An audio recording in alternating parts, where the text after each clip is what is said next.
This episode of New Politics was released on the 5th of February, 2022, and produced on the land of the Wongal people.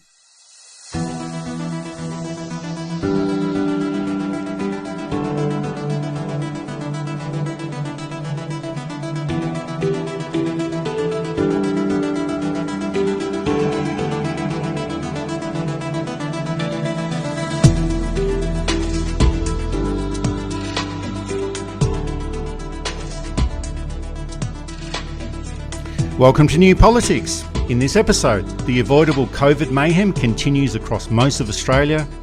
2022 is an election year and it seems the campaign has already commenced. I'm Eddie Djokovic, editor of New Politics. I'm David Lewis, horrible person, fraud and complete psycho.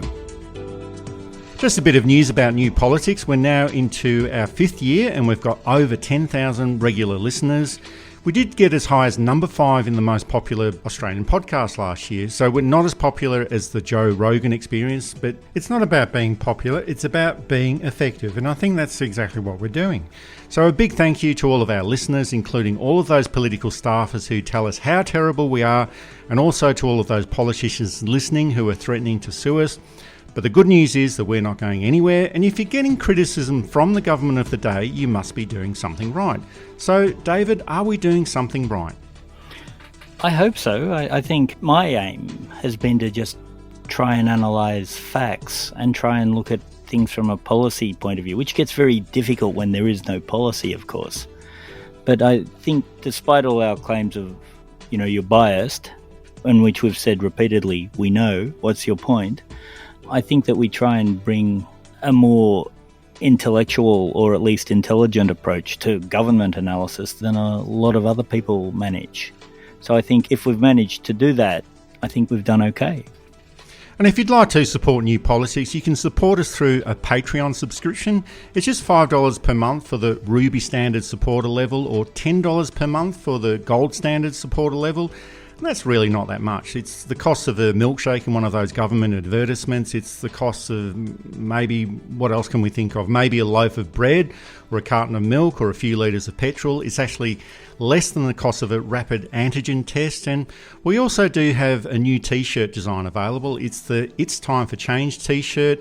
But whether it's a subscription, if you just want to listen in, read our material online or buy a t-shirt or buy a book, it's all available at newpolitics.com.au, and all of this is a good way to support independent journalism.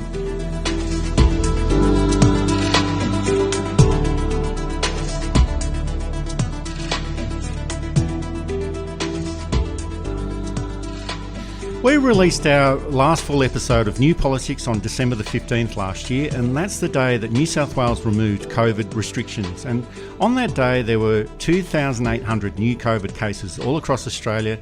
And then 1 month later, on January the 12th, there were 175,000 new COVID cases. And today, that number is around 37,000. Now, we did take a little bit of a break earlier this year because we thought, well, there's not that much that happens in January and surely the government knows what it's doing and everything should be okay. But turn your back for a minute and things get really out of control. And having so many sick people with COVID has opened up a wide range of other issues. Having that amount of people who are sick in the community means that people can't work. And guess what? Those workers also include supply chain workers, people who deliver services, essential workers in hospitals and aged care homes. And rapid antigen tests has been in short supply, and it's impossible to think of a way that the government could have mismanaged this crisis any further.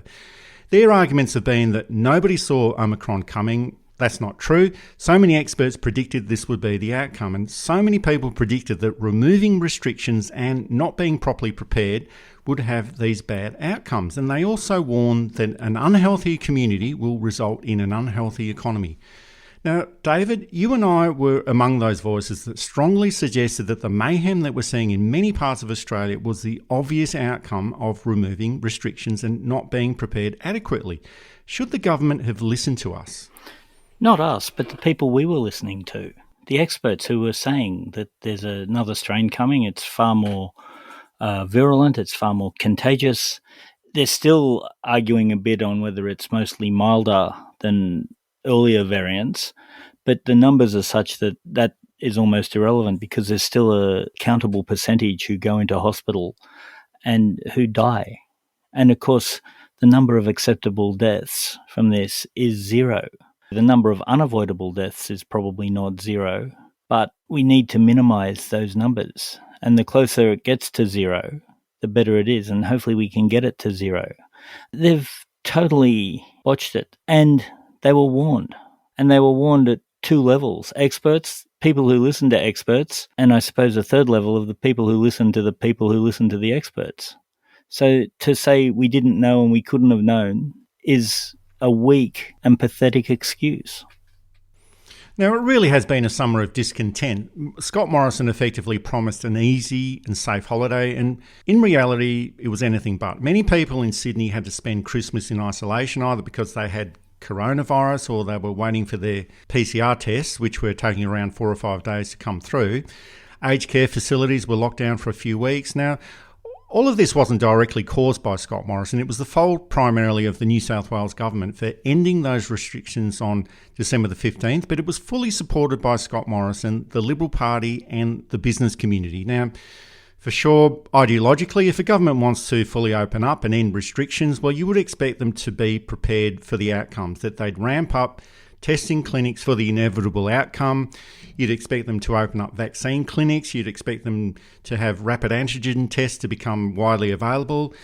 So if your agenda was to let Omicron rip through the community, now you can't publicly come out and say that politically, but if that's what you wanted to achieve, you remove restrictions during a busy Christmas period, you close down testing clinics, you close down vaccine hubs, you make rapid antigen tests almost impossible to obtain, and then you go and tell people that they need to manage all of this by themselves. So it was either a deliberate process all along, or it's one of the biggest public policy failures in history. And that's not us saying that. They're the words of the former Liberal Party Prime Minister, Malcolm Turnbull.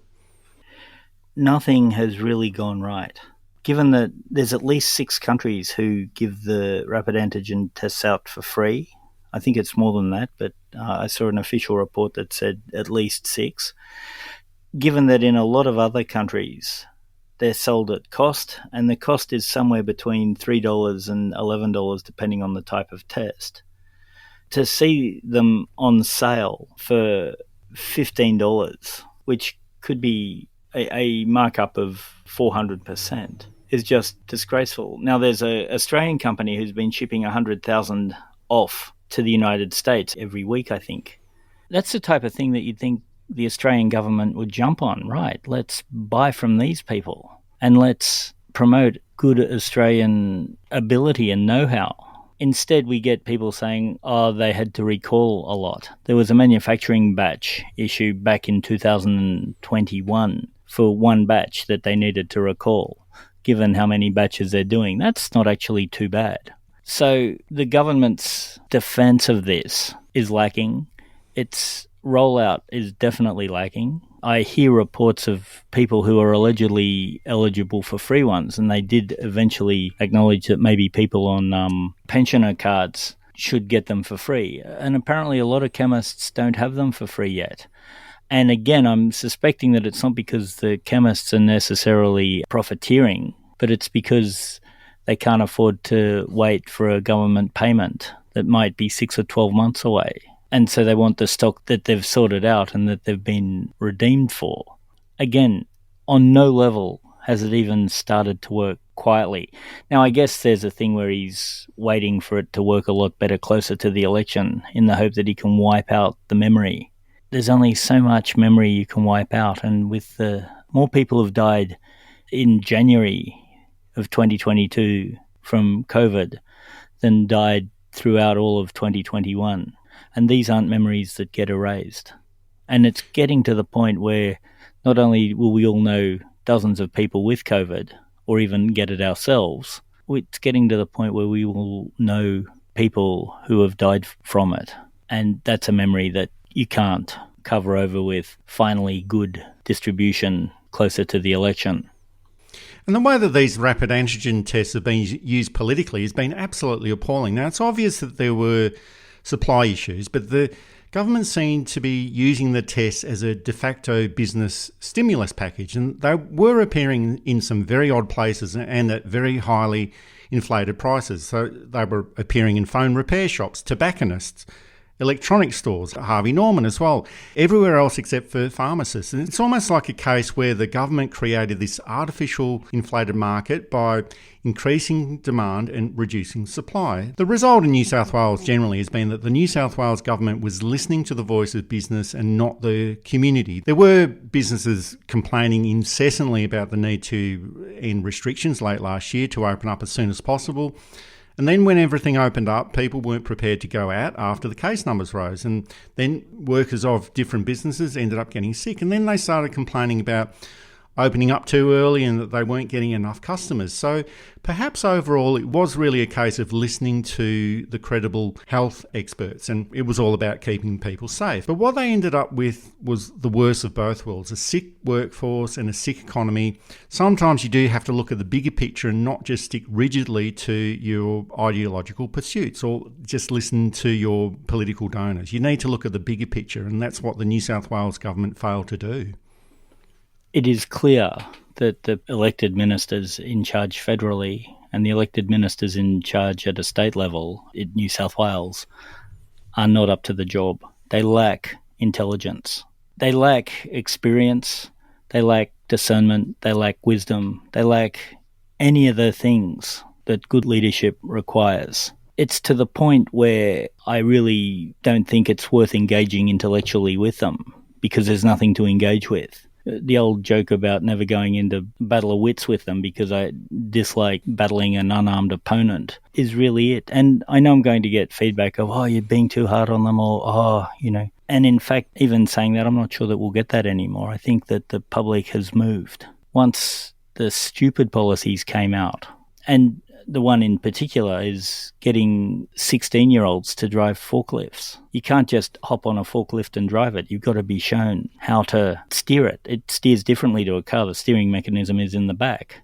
Lifting appropriate weights, balancing it, stacking it properly, all of that is part of it. So what sounded like a Jerry Harvey idea, I can't get any staff, let's get the bludgeoning 16-year-olds, filtered through Morrison at National Cabinet, and clearly treated with the disdain it deserved.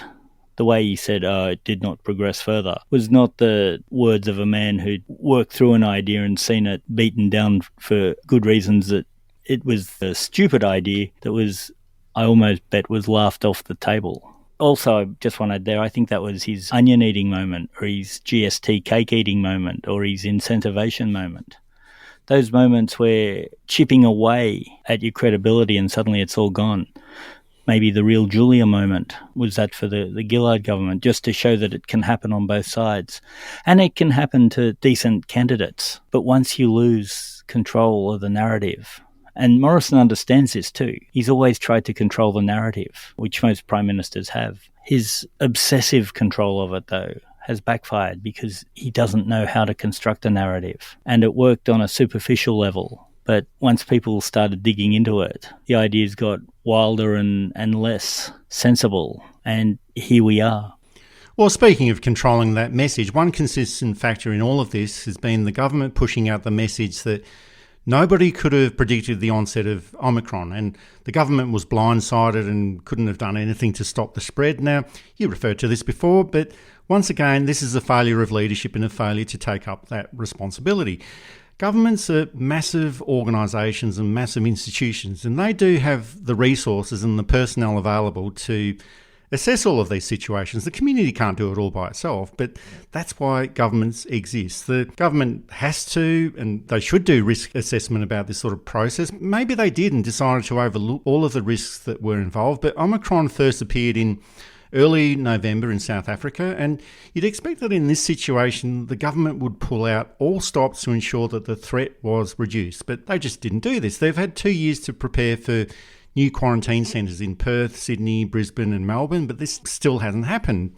rapid antigen tests, of course. The government is blaming the Therapeutic Goods Administration for not approving rapid antigen tests. And for sure, the TGA is a body that tests quite thoroughly, but they were approved for use in the United States in February 2021. That's a year ago. So why did it take so long in Australia? Now, we do like to be fair here, even if the government is not being fair to us.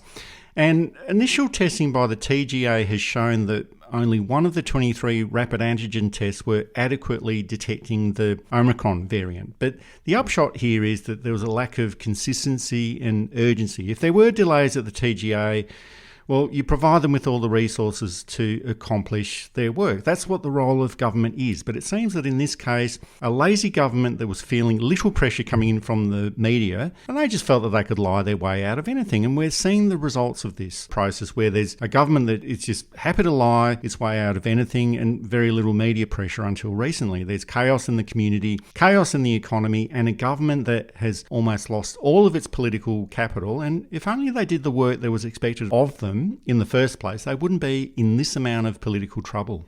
Yeah, they are small government, and that particular US very small government libertarian, that government shouldn't be anywhere, that government should be taken down and business should really run everything. We see the absolute flaws. Those of us who'd studied government, those of us who'd studied political science, those of us who had studied history and all the other subjects, knew that you need some level of public administration.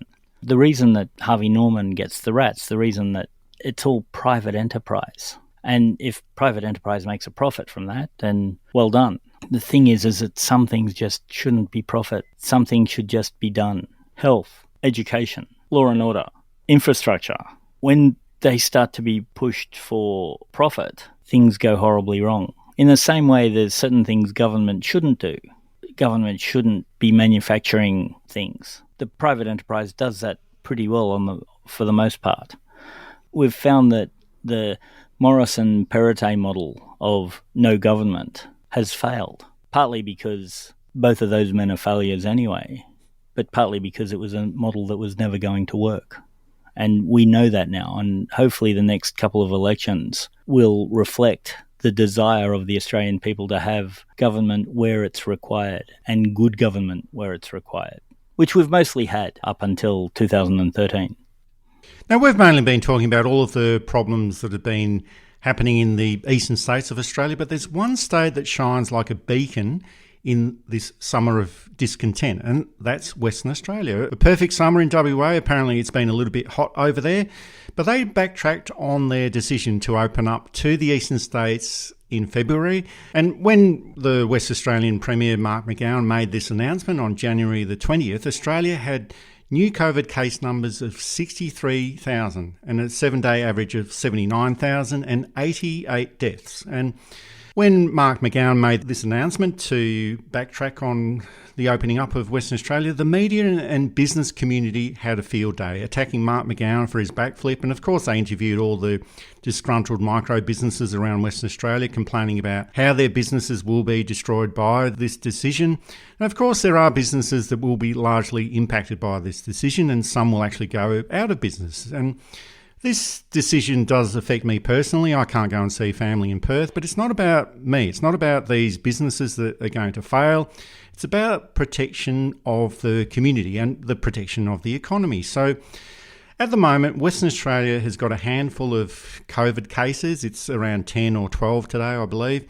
Its economy is looking at 3.5% growth in the coming year. Unemployment is very, very low. Businesses are open and flourishing, and the community is going about all the activities that it normally wants to get into. Now, we can argue about whether Western Australia has prepared their hospitals adequately for Omicron or not, but it seems that Western Australia is having the best of both worlds, a healthy population and a healthy economy. Now, you can't really blame them for looking over at the eastern states and saying, well, no, we don't want that. We don't want the chaos that's happening over there. No thanks. We don't want 88 deaths per day. We don't want to put at risk vulnerable communities. So it does affect me personally. It does affect some businesses in Western Australia and possibly some outside of Western Australia. The Western Australian government might lose some political capital over this, but Mark McGowan seems to be doing the right thing in Western Australia. Yeah, it's clear that he's doing the right thing. And Australia's an island. It would have been quite simple to have had minimal impact by just closing the borders. For a government that brags about its strength on borders, the borders aren't that strong. Another failure. The numbers in Western Australia are on the tens, I think, or the dozens. In New South Wales and Victoria, they're in the tens of thousands. Mark McGowan was absolutely right. Now, for the businesses that go down, I hope that there is adequate support, and I believe that they are supporting people. And, of course, when this is all over, there's going to be an economic boom. The few respites we've had, I've seen an uptick in my income come through, and a significant one. Then it gets closed down again. I love Dominic Perrottet. He's such a bright individual. But when it does end, and we'll still have outbreaks and flare-ups, but they'll become further and further apart, I think. No thanks to the federal or the New South Wales state government. But I think McGowan's doing the right thing and staring down the rest of Australia so that people who have no intention of going to Western Australia can go to Western Australia if they choose, is the right thing at this point. When the numbers are down, when it's back manageable again, we can all have a look at it again and see if they're doing the right thing or not the right thing. But at the moment, I think he has done exactly the right thing.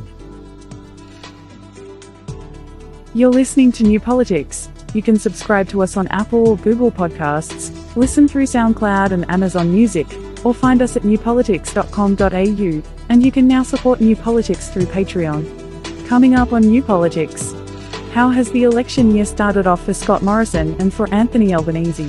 And it might not be possible, but can the Liberal Party be rescued in time for the next federal election?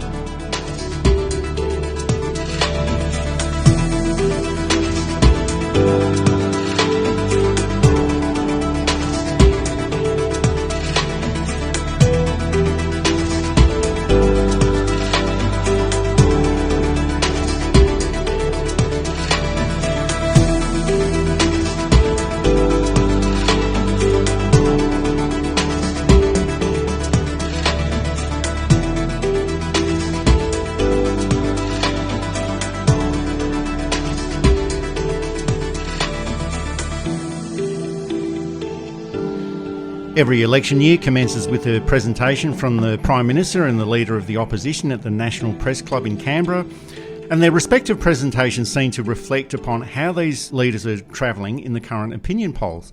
The Labor leader, Anthony Albanese, has had an image makeover during the holiday period and presenting himself as a credible alternative Prime Minister, whereas the actual Prime Minister, Scott Morrison, is starting to be taken to task over mismanagement of the pandemic and poor performance and is being asked these kinds of questions.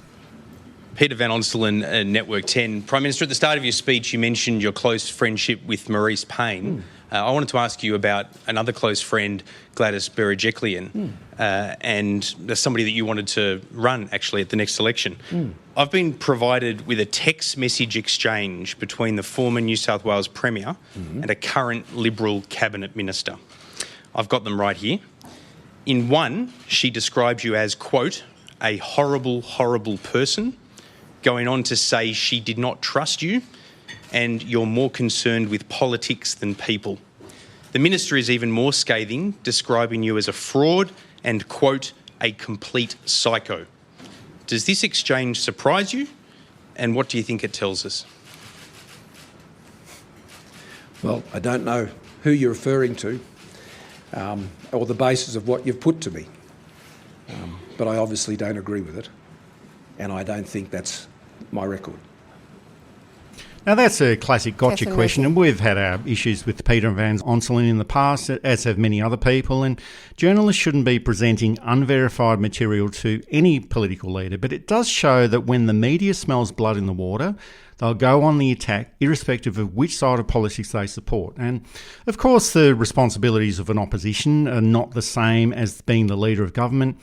But Albanese is combining valid points of attack on the government and the broad brush strokes of what a Labor government might look like, and he looks quite comfortable doing that. Whereas Morrison is a leader under immense pressure for the first time in his prime ministership, and he doesn't seem to know what to do. Here's the first question from Laura Tingle. She was the moderator of that National Press Club session. Thank you, Prime Minister, for that very extensive address. It's a new year, so a good opportunity to clear the air. You've acknowledged today you didn't get everything right and that you understand the frustration people have felt over the summer. But do you want to take this opportunity to actually say sorry for the mistakes you've made as Prime Minister? Not just about COVID, everything from going to Hawaii during the bushfires through to not having enough rapid antigen tests in place, even as you foreshadowed the switch to a greater use of them, and for failing to live up to your pledge to hundreds of thousands of people on the NDIS that you would make sure the scheme was fully funded, uncapped and demand-driven. And will you apologise to people who've had, the hundreds of people who've had funding arbitrarily cut under the scheme? Well, thanks for the question. Always happy to ask you questions, Prime Minister. Yep. We're all terribly sorry for what this pandemic has done to the world and to this country. These are the times in which we live, and I've set out today, I think, very clearly the challenges that we've faced. In his responses But for I'm most also of the very National proud of Press Club Australians. address, you could see that Morrison was fuming, barely concealing his anger. He seemed to be flustered and unable to respond adequately. An election that is going to be held in May is never going to be won in February, so there's still a long way to go. But should the coalition be worried about their prospects at the next federal election? I'm starting to think they are. You can never underestimate the levels they'll go to hand onto power. And also, you can never underestimate Labor to get it wrong and stumble at the last second for whatever reason. And there's a whole range of reasons that we can go through. Having said that, I am seeing the disengaged becoming engaged. That's a big worry for somebody like Morrison, who wants people to see him as the daggy dad figure, which I think is a extremely mediocre and problematic approach to take. And so you see him reading his daughter's poem at the citizenship ceremony, and you see him building chook pens, and you see him making curry on a Saturday night. You don't see him do a lot of work. You don't see him make a lot of smart or wise decisions. You don't see him seem engaged with the actual work of Prime Minister, which, again, until 2013, for all the criticisms you could have of John Howard, he always took the role very seriously. He always did the work required. Now, again, whether it was the work he should have been doing is a whole other question. But if we'd been running the podcast and got up and said, oh, John Howard doesn't do any work, we'd have been laughed off the platform. We can say that about Scott Morrison. If things go wrong, he's absent. If things don't go his way, he blames other people. If things don't work, it's not his fault. There's no taking of responsibility. There's no preparing for things to go wrong, and there's no genuine governance going on. And that's okay if they're disengaged, who tend to vote for the status quo because, oh, he's Prime Minister, he must be doing okay. But when the disengaged start to notice, when the disengaged start using terms that I won't use here about the incumbent specifically, I think he might be in a lot of trouble.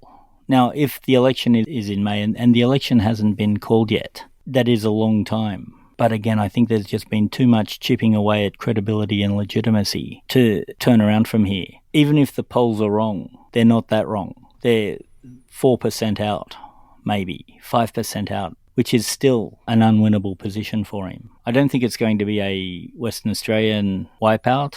I think you've said, Eddie, that you'd think it'd be closer to the 2017 landslide in Western Australia, and I think that's right. The ship of state takes a long time to turn around. I think the centre-right independents are probably the way that we're going to point next election campaign, that people will vote for Labor's less progressive policies. I think they will vote for, in safe Liberal seats, they're not going to vote for Labor, which is why I'm still astounded that they'd put up such a strong Labor candidate in the seat of North Sydney. I'd have put that candidate in the seat of Bennelong, which Labor knows is winnable, whereas North Sydney I don't think will ever be winnable by Labor. But I could be wrong, we'll see what happens.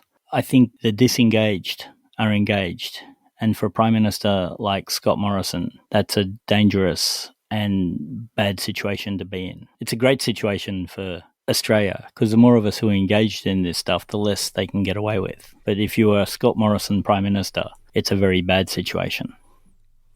Quite often we are critical of the mainstream media in the way that they generally side with the conservative side of politics, and that includes the ABC. But many of the journalists at the National Press Club, they were lining up to ask questions of Scott Morrison that were critical of his performance. They were asking the difficult questions, and in some cases, actually quite a few cases, they were very hostile questions. And then Morrison just delivered the same word salads that he's been delivering for the past 3.5 years. And Morrison, during the time of his prime ministership, he has had the media in his pocket for a long, long time. And they've actually done him, in my opinion, they've actually done him a disservice by not asking those hard questions and not being overly critical of the Liberal National Government when they definitely should have been critical of them. And because Morrison really hasn't been carefully scrutinised by the media pretty much until this week, he's not used to those difficult and uncomfortable questions. And he's never been called to account. He's never been held to account. But this week, he was flummoxed. He was shown to be out of his depth. And because he hasn't had that practice and experience of dealing with the hostile media that you'd normally expect a Prime Minister to do,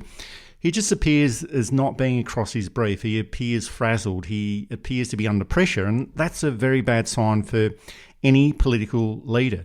Here's a comparison between the two speeches from Anthony Albanese and Scott Morrison at the National Press Club. Australia can emerge from this once-in-a-century crisis better, stronger, more fair and more prosperous. It requires leadership that brings Australians together. Protecting the health of Australians will be a defining issue in the upcoming election, and a critical choice will be this: who do you trust to keep Medicare safe? Only Labor will protect Medicare. The states have done a great job in picking up the slack from the slackers government in living memory. In a recent profile, when asked to reflect on his time in office, Mr Morrison suggested that he is not interested in leaving a legacy. For him, leaving no legacy is a conscious choice. I find this pretty remarkable. If given the opportunity, I want to make a real difference for the people of our nation and to strengthen the nation itself. It is beyond comprehension that this government has actively refused to learn from this pandemic. This government has failed repeatedly on testing, tracing, vaccinations and quarantine, the grand slam of pandemic failure. So that was Anthony Albanese, and here's Scott Morrison. It has been tough raising your family, keeping your job, doing your job. And I don't doubt many have stayed awake at night after telling their kids or those they care for or those they employ it's all going to be okay. But wondering themselves in the quiet of that night whether it really will be.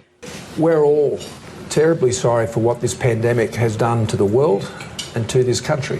When I say we haven't got everything right, let me reflect on a couple of them for you. As we went into the summer, I think we were too optimistic perhaps, and we could have communicated more clearly about the risks and challenges that we still faced. And I think in raising those expectations about the summer, that we heightened the great sense of disappointment that people felt. You don't have to say sorry about any of those things. I think I've explained my answer fairly fully.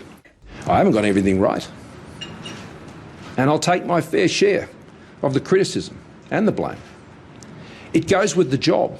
But with hindsight, the view does change and lessons are learned, lessons that will continue to be invaluable to me and so many of my team who are here with me today and those who are out there with Australians in their communities to deal with the challenges and uncertainties that are still definitely ahead.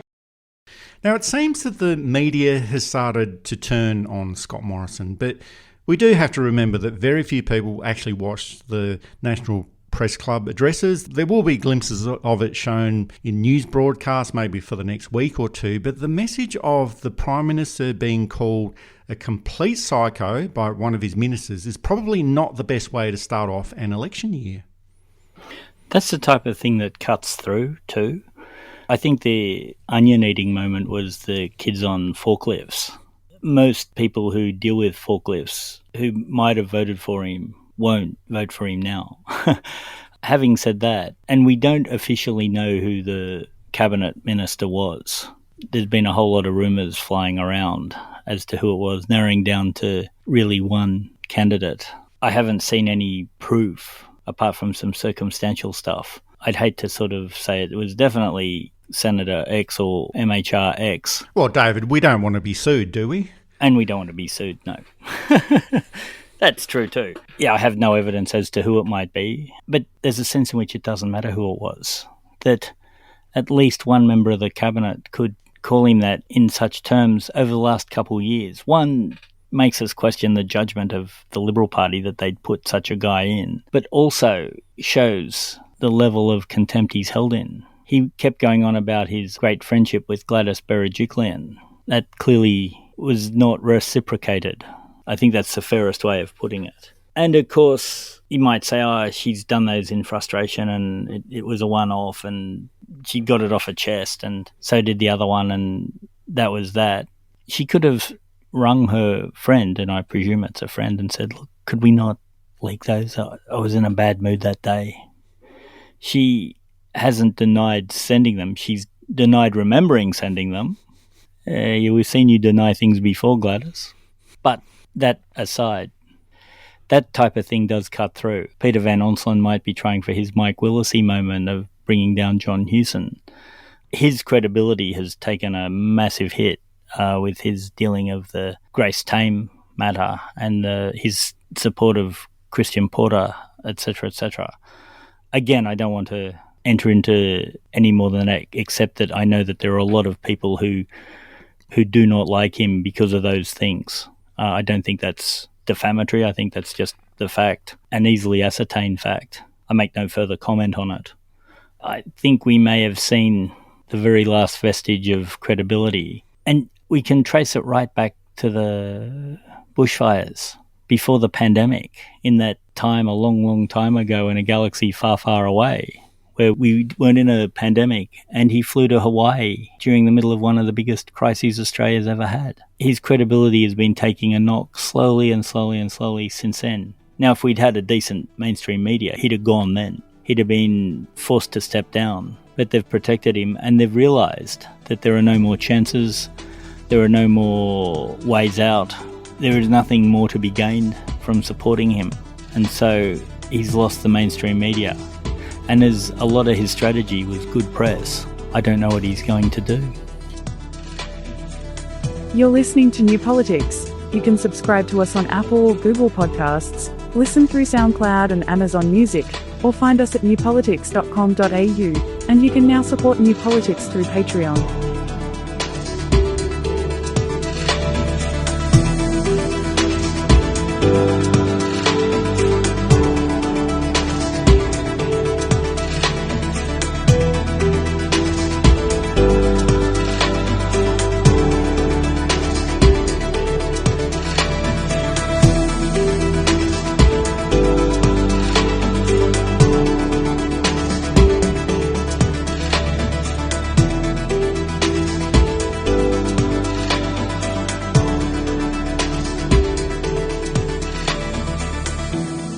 All of these issues were kick-started by the release of the news poll during the week, and that just confirmed the numbers that have been published in other recent polls, and they show that the coalition is polling at 44% in two-party preferred voting and 56% for the Labor Party. Scott Morrison's net approval rating is -19, whereas Anthony Albanese's rating is at 0, and the preferred Prime Minister rating is almost equal. So statistically, these are very bad numbers for Scott Morrison. They're very, very bad. And when politicians say, we don't look at the polls and the only poll that counts is on election day, Well, of course they care about the polls. They live and die by the polls. And whether people think that they're accurate or not, it's a little bit like a school report card. It's not the final result, but it gives you a good idea about how your political party is travelling. And the Liberal and National parties are not travelling very, very well at the moment. And there's also other issues that are causing problems for Scott Morrison within New South Wales, and that's his home state. And that's also a state where he was hoping to either hold seats at the next federal election or actually pick up seats. And there's a pre-selection battle in the seat of Warringah. A few candidates have resigned, and there's the current battle between the moderates and the religious right of the party. And that's a combination of Pentecostals, Opus Dei Catholics and other conservative Christian groups. They're anti-democratic and they want to take over the Liberal Party. That's what they've already done in Victoria. So the Liberal Party just does not seem to be a very happy place at the moment. It's hard to see how things will improve for them. There's rumours circulating that Perrottet will be dumped within the next month or so. I don't know that that's true, and I don't think that it's true. I don't think he will make it to the election. I think it'll take a bit longer than that. But the fact that those rumours have already started circulating doesn't bode well for him. The Liberal Party is in dire straits. Now, all parties go through this. Liberal Party's been through it several times, where it needs a rethink. It needs to centralise. It needs to remove certain elements from its policies and bring in different elements. And you can't really do this in government. One of the reasons Labor is ready to govern is because after the Rudd-Gillard years, they sat down and they sorted things out. And this is probably where Bill Shorten's great strength was. Same with Simon Crean in the late 90s, 2000s. They were able to reform the party and as opposition leaders did a great job. And it's a shame because great candidates like Julia Gillard probably don't get their due. As a result, though, Labor is ready to govern. There's not a lot of internal wars. There's not a lot of the huge egos, little talents that undermined the government while they were there. There's not as many seat warmers as there were. There probably still are. And if they return to government, we'll be targeting them, don't worry. But compared to the rabble on the other side, now again, the disengaged don't notice this, but now they're engaging. They will have a look at the other side and say, oh, actually, this isn't too bad.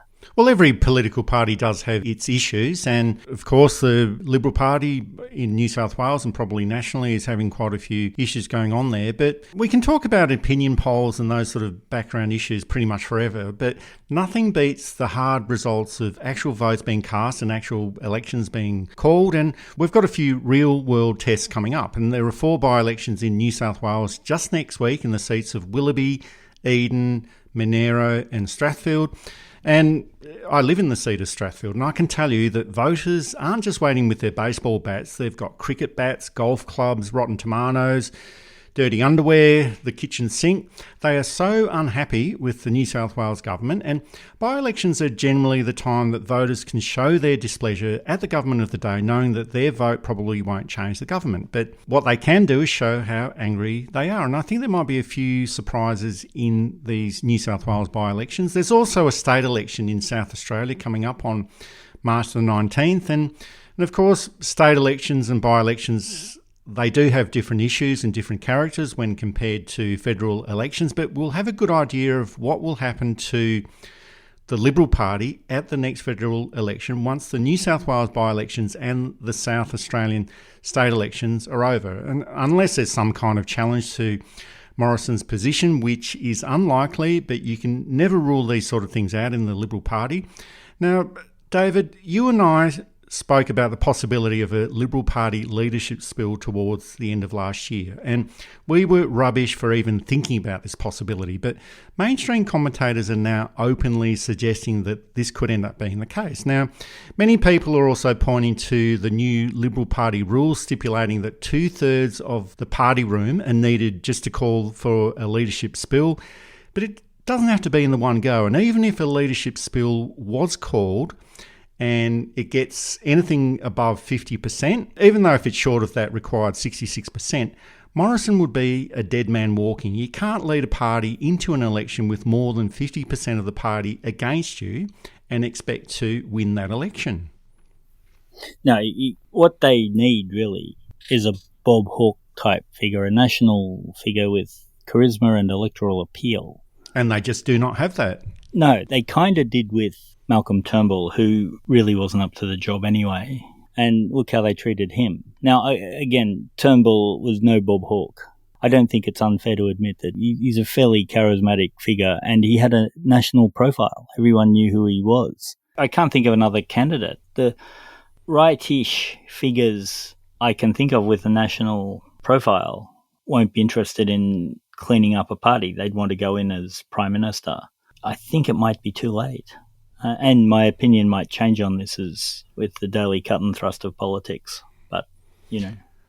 Well, there's always a possibility that circumstances will change. But just looking back historically, no incumbent government has pulled back from this electoral position 100 days out or so from an election and then gone on to win that election. And, you know, I'm not saying that it can't be done, but it just hasn't been done before. And of course, there's a lot of riders on that. The polls can be wrong, as we discovered back in 2019.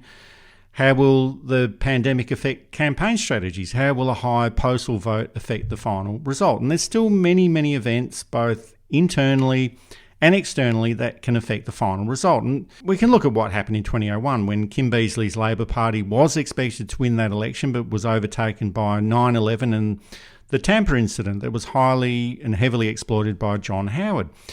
Paul Keating won an election from a worse position in 1993. John Howard won 2 elections from a worse position in 1998 and 2001. But not so close to an election as Morrison is to the 2022 election. So it's just a question of what can change, and things can change when they're least expected. But Morrison has already started this campaign as a rerun of the 2019 campaign. So far, we've had Morrison cooking and curry. You referred to some of these issues. He's been baking in barramundi, talking about Jen and the girls, reading that poem from his daughter in public. And the latest has him kissing the noses of koalas and splashing the cash for the Great Barrier Reef. When it comes to meeting the nation's leader, it seems there's quite a lot a koala can bear. Oh, she's in there. Yeah, so the more you... Australia Zoo star Brandy was given cuddles, pats, even a nose kiss. Yes, you've got a lovely nose. As $50 million was pledged to help the rest of her kind. We love to throw our arms around koalas. And what this is about is continuing to throw our arms around our koala population. Numbers have halved in Queensland in the past 2 decades, dropping nearly 60% in New South Wales. The Black Summer bushfires claimed 6,500 little lives, and urban sprawl continues to take a heavy toll. Experts fear the national icon could be extinct by 2050. $20 million will go towards habitat restoration. To use drones to seed trees in new koala habitat. There's $10 million for community projects and $2 million towards health outcomes, including the chlamydia vaccine rollout. $1 million has also been allocated towards expanding national training for veterinarians and nurses to ensure they have the most up-to-date skills to treat and triage koalas. But as always, prevention is better than cure, and it's hoped the other measures will see less in here and more out in the wild. But the opposition says the government's just trying to up its green credentials. This crowd pleaser coming a day after its $1 billion reef funding commitment. That was a disgusting piece of propaganda, which was just littered with government talking points and sounding like a government media release. And that report came from the ABC, which should be producing far better material than that. But, you know, that's beside the point. My point is that running with this type of campaign did work for Scott Morrison in 2019, but it's just not going to work in 2022. The PR promotion process where mini lifestyle docos are merged into government funding announcements, the electorate is over that. And of course, this sort of process will influence some people in their voting intentions and their voting preferences, but overall, and especially after what they've been through over the past 2 years, the electorate wants something else from their political leadership. Now, Morrison might have rat cunning and survival instincts, but he might not have the intellectual capacities to go outside what he already knows, and that's to do slick PR promotions and throw money around. And if that's all he's got, well, at the next federal election, he is just going to go down in flames. It's hard to think otherwise, and I'm sure that there are members of the Liberal Party seriously considering these options now. Again, there's no one in the party who can take over. Frydenberg is likely to lose Kooyong as it stands at the moment. Dutton is loathed outside of Dixon and loathed within the party apparently. Birmingham has failed to impress since probably 2012. And he's also in the wrong house. And he's in the wrong house. Of course, John Gorton went down from the Senate to the House of Representatives to get Harold Holt's seat, although, of course, that was totally different circumstances. Tehan, I mean, Maurice Payne is possibly the best choice of the other women, Micaiah Cash and Suzanne Ley, and I just don't see them being electorally successful enough. I doubt there'll be a spill because there's just no one who's going to improve the position to where they can even save some of the seats. Again, things can and do change. That's it for this episode of New Politics. Thanks for listening in. If you'd like to support our style of journalism and commentary, please make a donation at our website at newpolitics.com.au. We don't beg, plead, beseech or gaslight you about journalism coming to an end. We just keep it very simple. If you like what we do, please send some support our way. It keeps our commitment to independent journalism ticking along. I'm Eddie Djokovic. Thanks for listening in, and it's goodbye to our listeners. I'm David Lewis. We'll see you next time.